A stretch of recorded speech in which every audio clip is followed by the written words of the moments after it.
Assalamualaikum warahmatullahi wabarakatuh. Halo anak-anak semua. Hari ini kita masih membahas tema pekerjaan dan subtema dokter. Wow, siapa di sini yang mau jadi dokter nantinya? Sudah tahu belum dokter itu apa? Yuk kita bahas.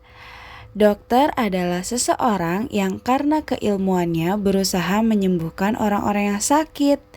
Nah, tidak semua orang yang menyembuhkan penyakit bisa disebut dokter loh. Untuk menjadi dokter, biasanya diperlukan pendidikan dan pelatihan khusus serta memiliki gelar dalam bidang kedokteran. Sekarang kita lihat yuk macam-macam dokter ada apa saja ya. Yang pertama ada dokter umum. Dokter umum adalah seorang dokter yang berfokus untuk menangani gejala dan penyakit pada pasien secara umum. Dokter ini juga dikenal sebagai dokter layanan tingkat pertama yang berperan dalam memberikan pencegahan, diagnosis, penanganan awal, dan rujukan ke dokter spesialis jika diperlukan.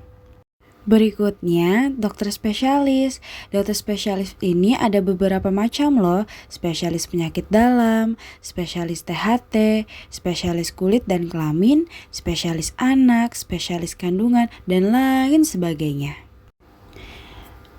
Berikutnya, dokter gigi, dokter hewan, dan juga dokter spesialis hewan. Sekarang kita lihat yuk, apa saja tugas dokter itu. Tugas dokter yaitu melakukan pemeriksaan kesehatan pada pasien, mewawancarai dan memberikan layanan konsultasi pada pasien, melakukan tindakan medis yang diperlukan, menulis resep obat, dan alat kesehatan, merujuk pasien ke dokter lain, melakukan pertolongan darurat, merahasiakan riwayat kesehatan pasien, menerbitkan surat keterangan dokter, dan menyimpan obat. Seorang dokter juga memiliki wewenang untuk menyimpan obat untuk kebutuhan medis sesuai dengan jenis obat dan jumlah yang diperbolehkan. Itulah sedikit penjelasan mengenai tugas dokter serta wewenangnya dalam menangani pasien di dunia kesehatan. Nah, sekarang kita lihat yuk apa saja alat yang sering digunakan oleh dokter umum. Let's go!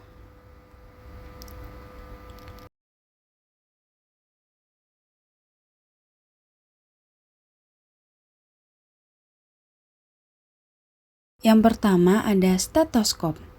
Stetoskop adalah alat dokter yang wajib dimiliki. Alasannya karena alat ini membantu dokter untuk mendiagnosa penyakit dari organ dalam. Dengan stetoskop, dokter bisa mendengarkan suara dari dalam tubuh, seperti jantung, paru-paru, lambung, dan lain sebagainya.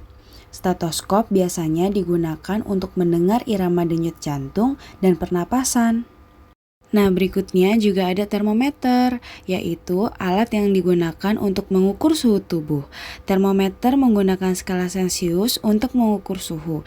Namun, ada yang bisa disetel jadi satuan Fahrenheit karena di beberapa ada yang tidak menggunakan Celcius, contohnya Amerika Serikat. Berikutnya ada tensimeter. Tensimeter adalah alat yang digunakan untuk mengukur tekanan darah. Alat ini sangat penting untuk memeriksa tekanan darah pasien untuk mendeteksi penyakit seperti hipertensi.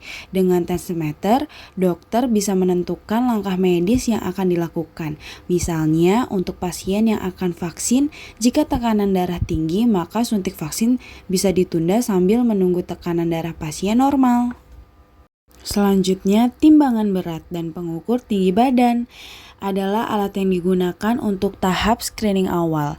Alat ini dapat memberi informasi mengenai berat dan tinggi badan. Sebelum diperiksa, dokter membutuhkan informasi mengenai kondisi tubuh pasien.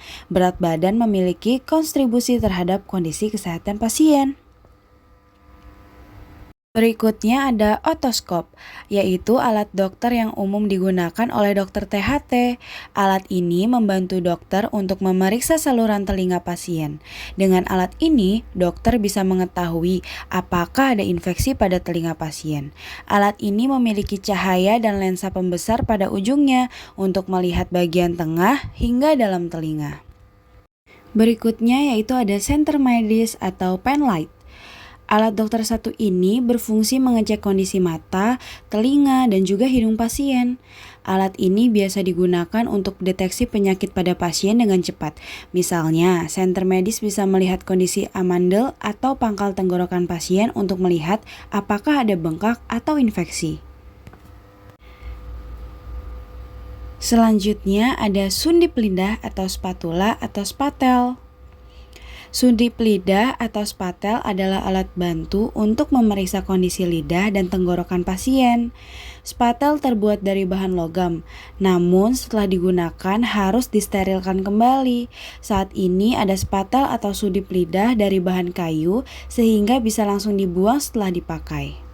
Dengan bantuan sundip lidah, dokter bisa membuka mulut pasien agar bisa melihat kondisi tenggorokan pasien lebih jelas.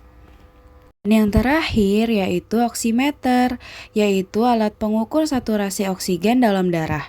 Alat ini mulai banyak digunakan oleh dokter sejak pandemi COVID-19 melanda dunia. Oximeter atau plus oximeter berbentuk seperti klip yang dijepitkan di ujung jari telunjuk. Alat ini dapat menghitung kadar oksigen dalam darah dan denyut nadi dengan menggunakan sinar. Nah, itu dia tadi anak-anak semua penjelasan mengenai dokter, mulai dari macam-macam dokter, tugasnya, dan juga alat yang digunakan oleh dokter. Semoga anak-anak yang ingin menjadi dokter bisa tercapai ya cita-citanya agar bisa membantu orang-orang yang sakit. Nah, jangan lupa juga selalu membaca doa, minta kesembuhan kepada Allah Subhanahu wa taala dan juga berdoa ketika minum obat. Siapa yang sudah hafal doa minum obat atau minta kesembuhan? Yuk sama-sama anak-anak bisa bacakan ya di kelas ya. Terima kasih sudah menyaksikan bedah tema kali ini. See you bye-bye. Wassalamualaikum warahmatullahi wabarakatuh.